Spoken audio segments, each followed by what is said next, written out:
Hey guys, thanks for watching this week. This week I have a special video that I was put into my heart because I've been watching the things that are going on with this Gabby Pettito situation, and I realized that these people were traveling in a van together. There's people out there in this industry, this RV industry, doing YouTube channels telling people, oh, sell your home and go live in a van, and it's not that easy. It's really not that easy. And I'm going to be honest with you, I don't live in a van, and I live I think in a little bit more luxury than a van does, and it's super hard sometimes to live out there on the road. I've seen women, I've traveled with women that are in vans, and I've seen them struggling. I've seen them going through some stuff, and living this lifestyle full-time is not easy for everybody. So especially when you are now bringing in a relationship into living in a small space like that, it's always not going to be great. So in today's video, I'm going to talk about some of the problems that happen when people decide to travel together in a small space like a van. Stay tuned.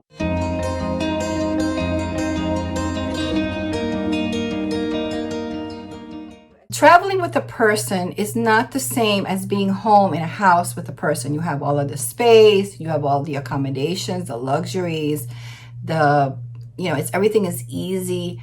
And traveling with a person in a tiny space, and if you're already having some problems, for some people it most likely will escalate the problems because now you are in a closer space and you're dependent on each other, and you can't just walk away from each other if you're in that tiny space. So it's really not an easy situation. And I always say, practice before you go out on the road and do some major, like thousands of mile trips and do all this stuff. Go to, a dispersed camping site for a couple of days and realize, that just being in a space for a while is going to be different than also with movement and constant. I mean, you're limited on your water. You're limited on the amount of food that you can have in there. There's people who take advantage of others people who, the guys just do the driving, and now the women have to do the cleaning. They have to do the shopping. They have to do the cooking. And living in a van takes so much more effort to cook a meal. If you're actually cooking a meal and not just making a sandwich, but if you're actually cooking a meal, it's going to take so much more effort because it takes longer to do it, than you would in a house where you have everything prepared for you. Now you have to actually, pull things out, and you have the water restrictions as well, where you have to watch your water. So it's going to be a little bit more stressful in that way. And, women, a lot of times, they have to do all of the work. They have to just do the cooking. They also have to do the planning of the meals. They have to do the shopping of the meals. And, if you're dealing with a guy who is lazy, who is a guy who's like the winging type of guy, and he's like, oh, we'll get gas down the road. But guess what? If you didn't plan ahead and there's 100 miles before the next gas station, this can be expensive for you because now you might actually have to pull over on the side of the road and you won't have enough gas to get somewhere. So, sometimes it feels like you're doing more than the other person does because the other person doesn't really plan in advance. And that could be stressful. It can get on you after a while. So you have to really know the person that you're traveling with. If you're dealing with a person who's lazy at home or kind of leans on you a lot, guess what? Most likely this person is going to do it on the road. That's why I say test them first, travel with them first, and see how it's going to be. See what your frustration and what your patience level is able to withstand when you're with this person in a smaller type space. Also remember that it's expensive to be in a van. You're constantly moving, and gas prices have gone way up since last year. So who is paying for all of this? Is this person telling you, well, I'll pay you later, and then you're feeling frustrated because this kind of person is the kind of person that, kind of manipulates you into saying, well, just pay it with your card and I'll pay you later and stuff like that. But you're not really trustful that this person is going to pay you or is not going to pay you on time for you to make that next credit card payment. So these are also added stresses from those type of personalities who are manipulative, and it's only going to elevate and escalate that personality's manipulation more on the road if they're used to doing things like that. Let's talk a little bit about security, because this is the part that I really noticed that I had to deal with this in the past when I've traveled with men with me. I have always been of the, well, if I'm traveling with a guy, I should be safe because other men are going to see that I'm with a guy. Well, I remember like a year ago, we had that couple that disappeared, and it was a couple, and he was a person that knows guns. But I'll be honest with you, if your gun is not on you all the time when you're traveling, when you're outside camping, if you're not focused on somebody can come up to you, somebody can be watching, you are two sitting ducks right there. And I've traveled with men where they're drinking at night, okay? And they're at the campfire and they're drinking at night. They're not concerned at all. They don't have their weapon on them. So if some guy comes out with a weapon, guess what? You're a frightened sitting duck, okay? And I've had also people where I have been in my camper cooking a meal, and this person is sitting there with headphones on. We're in the middle of the woods. All of a sudden, a car pulls up with people with a gun because they're shooting out there, and this person doesn't hear anything because this person is sitting there with headphones on. And I thought, okay, I'm with a guy, but the guy is not doing anything to protect. If anything, you should have your ears wide open. I never wear my headphones when I'm alone. I never wear my headphones when I'm camped somewhere, even when I'm traveling with the girls. Well, I don't have to because I'm in a camper by myself now, but I wouldn't do it anyway. I have been in situations where like that, and a lot of times now I feel safer by myself than I have with men. I've actually been frustrated because I'm seeing this stuff and I'm like, okay, or so-and-so left the door unlocked in the camper and these guys are roaming around out there with a gun or something like that. So I'm like, okay, and how am I safer like this? Because guess what? When I'm in my camper by myself, I make sure I know where my GUN is. I know that I can grab it fast, or I have it on me if I suspect that something could happen. I make sure that my doors are locked. I make sure that my window curtains are closed so they don't see who's in there and who's not in there. And I'm alert to the point that I say, I don't feel comfortable here. I don't like what I'm seeing. Before anything happens or before they come over or something, I'm going to get in my camper and I'm going to head off. Okay. So I'm alert, and I'm more alert when I'm by myself than when I'm thinking that somebody is going to protect me. You know what? There's a lot of men out there that talk a lot. They talk about having GUNs. They talk about having knives. They talk about, oh, don't worry, you're with me. You know what, ladies? You are worse off when you are with them because they are distracted. They're not focusing, and they're only focusing on their macho. They're not really focusing on anything to do with if something were to turn around. And things can turn around in an instant. In one instant, something can turn around there. Don't think that you are going to feel safe when somebody's there. And the problem is this: if you already have this relationship where you're already getting at each other, and now you say to this guy at another point down the road, and you say, well, I don't really feel safe with you because this happened in that place, and I don't feel safe that you were wearing your headphones and I was more alert and you didn't think, oh, don't think nothing of it, this and that. Okay, so you're the kind of person who is pays more attention to things, and now you're saying it to this person, and this person is just totally like not listening to you. He wants you to take his side, and you don't feel comfortable with that. Things like that, they start getting to you over time. They start getting to you over time because you feel like, this person's not listening to me. We have 2 ears, 1 mouth. 2 ears for a reason, right? And this person is not using them. He's not even using one. He's not even using the other. So another thing you might say to them, look, I know that you like to have your drink at the campsite, but guess what? If he's drinking too much, he's not going to be able to react to anything. So these are the kind of things that can frustrate you and cause problems, discussions on the road because of this. And you also have to choose your timing when you have these discussions with people, because now if you go to him and say, well, now you're drinking and so-and-so, and I was scared when that car pulled up, and then you start yelling with a person who's had a drink, who's had too many drinks, that's when the problems could happen. And that's when you have to be really careful with the people that you're traveling with. And this is why you should have to practice first with the people and see. And I'm going to tell you something. If these people are drinking and you're planning on going to dispersed camping, that is a bad sign. That's a really bad sign. I mean, I can understand having 1 or 2 beers, but you know, really taking hard drink and really drinking is really not good. It's really not good. All right, then you have these men also that they are the spur of the moment. They don't want to plan anything. They don't know what it's like to like cook a meal or this and that. And they don't appreciate also that the women does all of this stuff, because this takes planning, preparation, and you want to make a good meal. You want to have a nice time out, right? So they don't plan it. Oh, don't worry about it. When we pull up over there, we'll go and pick up some food. And then you go to a town where there's only one store and you're going to pay double the price for the food because you didn't plan it ahead. And that's the problem that I have traveling with other people, that I'm more of the planner type. I'm like, okay, what are we going to do today? And where are we going to go? Oh, maybe we're already at the Walmart. So why don't we shop here and get this first here before we head on out? Because we're going to go to disperse and there's not really anything in the area. But some people try to coax you into, oh, don't worry about it. You know, you'll be fine. It'll be good. I'll pay for it, whatever. But then you're going to have the stress. You're going to have limited supplies when you get out there.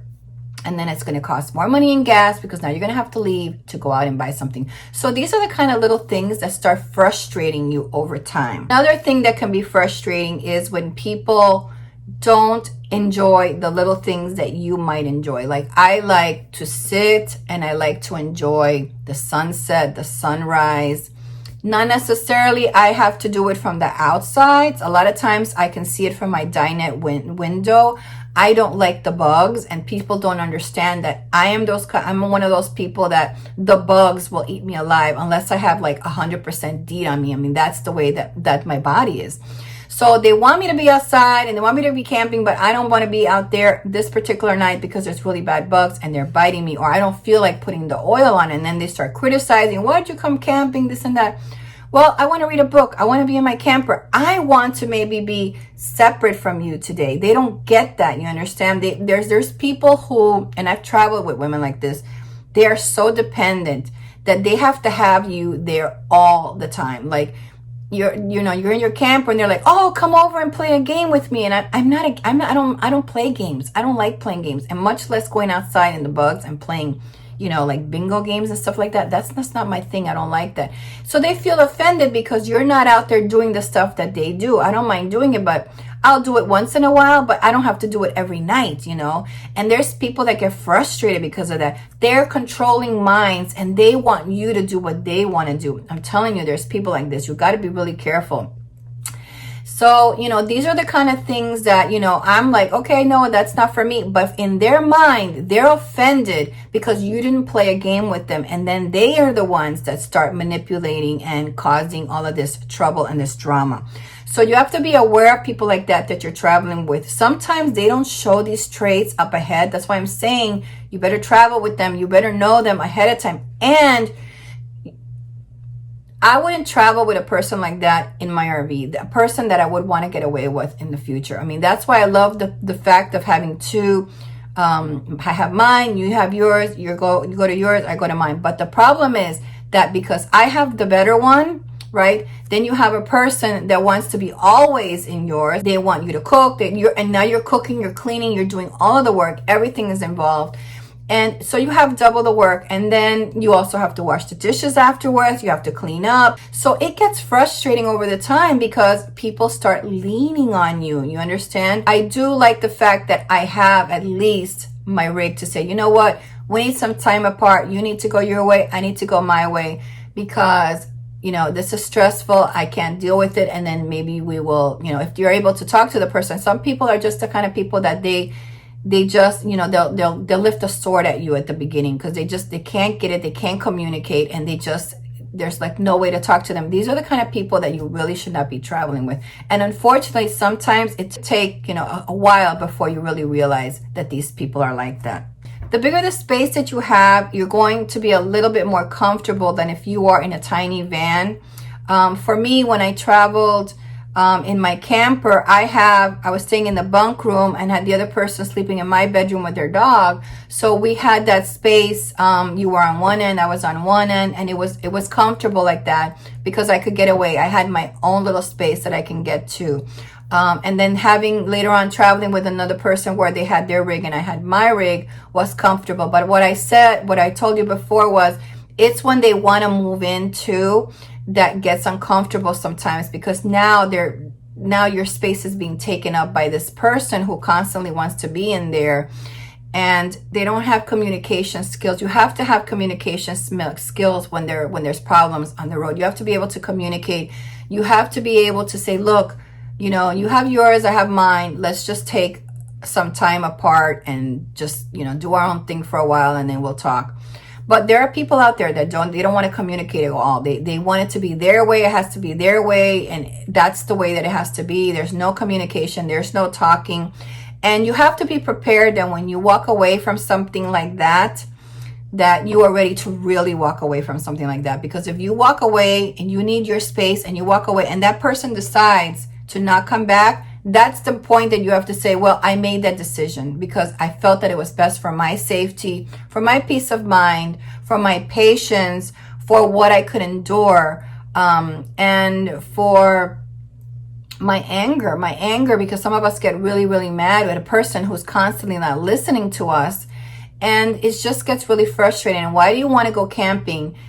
To be frustrated. Nobody should be camping to be frustrated. If you're coming to a place to travel with somebody, you want to be happy.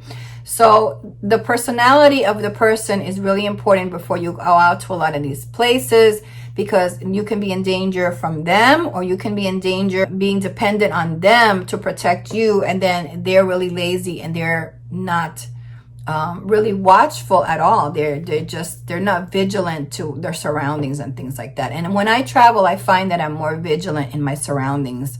I'm more watchful of what's going on. I check, I look, I open my doors, I lock my doors. You know, if I just hate it when, you know, I go out the door and I realize all this time my door was not locked, you know, and this person was so casual in my safety. You understand? That's what really ticks me off, is you were casual with my safety. And I don't permit that anymore. This is why I would not travel with another person. And it would be, for me, it would be like you're in yours and I'm in mine. You know what I'm saying? We can go outside and spend time together and stuff. But you know what? This practically moving in together into somebody's rig really doesn't work. It's really unfortunate what happened to this girl, but I really believe that this relationship was already breaking down. And putting a person, a manipulator, somebody who's a controller, in a situation where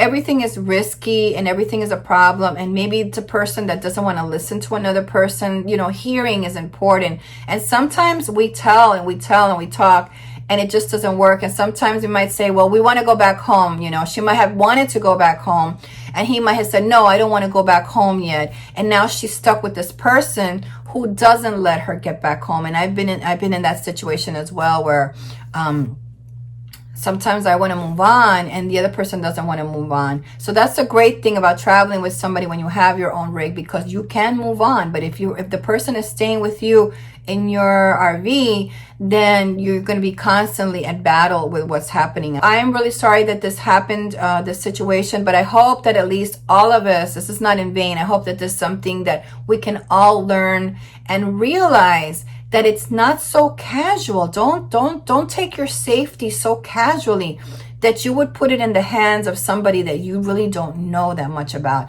Somebody who says, oh, you know, don't worry about me. I'm a big guy. I don't care how big you are. When somebody points a barrel of a gun on you, on the back of your head, because you're sitting in a campsite and you're not aware, and somebody comes from behind you and puts this over here, sitting duck lady. I mean, I'm sorry to tell you, you know, they're out there, you're inside. He's got the barrel on his head and you're over there, and now there's nothing that you're going to do unless you grab yours and there. So I just want women to be more alert to the things. The same thing for parking. When I park, I'm more alert of where I am with the positioning of my camper, where I park under the lights, how close I am to certain places, my exit strategy as well. I'm always looking at those things as well. Whereas when I'm in another person, I'm just kind of following along and I'm not as vigilant for my own safety. And I realized that after, you know, reflecting on many things in my life, I have realized that that's something that I can't allow in the future if I'm traveling beside somebody. You know, I have to continue to do my things my way and not think that they're going to protect me, because I really don't feel protected by anyone at all. So I thank you so much for watching. I hope this video was a little bit helpful for all of you to understand that you don't really know the personality of a person until you go on the road with them. Some women, I will say, are not camping type of women, and they will complain about everything. They complain about the bugs, they complain about this, that, whatever, and they want to go home. They don't like it. You know, let them be the way that they are. Some men do want to change them, and that's not possible. So if she doesn't want to be outside of the campfire because there's bugs, leave her alone. Don't force yourself. You don't have to, you know, force her to do things that she doesn't want to do. And that's the problem, that we have a lot of these situations. And it's unfortunate that we have to get to a point of some type of violence or domestic violence, because that always comes from a sense of control. And that's really a bad thing. So in honor of Domestic Violence Protection Month, I also want to say that I have reached out to several local women's shelters here in October, because this is National Domestic Violence Month. And I have told them about the website that I have, that, you know, if you know a woman that is thinking of living in a van or in a car and she doesn't really know a lot about it, and she's been put in that circumstance because she has no other alternative, this is why my website is up right now, and I will link the website right to the tab of the page where you can find all the information. There's videos on there that I've done to show women who have to live into this lifestyle, and to give them information on how to do this. There's a way for they can contact me so I can mentor them and giving them some help.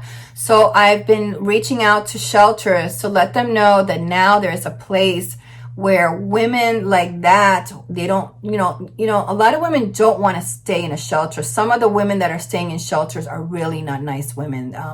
So they prefer to stay in their cars, even though they're getting help from the shelters. They might be getting assistance, public assistance in the way of funds. They might be getting job opportunities, you know, employment, housing, things like that. But in the meantime, they want to be in their cars. And this is where I come in, where I try to help these women to learn how to live in their vehicles or their vans, so that they can make the choice as to whether they want to go into sticks and bricks in the future, or they want to continue the lifestyle in a van or in a car to transition into the future. So that's why I'm doing this video today, because this is Domestic Violence Prevention Month. If you see somebody out there who is in need of information and guidance into living in a car or a van, you go ahead and send them over to my website, because you don't have to be a woman only. It could be for men too. So I hope that you will send them over there, and it would help them a lot. So I thank you so much for watching. I hope you have a wonderful day. God bless all of you. Bye-bye. Hey, don't forget to give this video a thumbs up. Thanks for watching.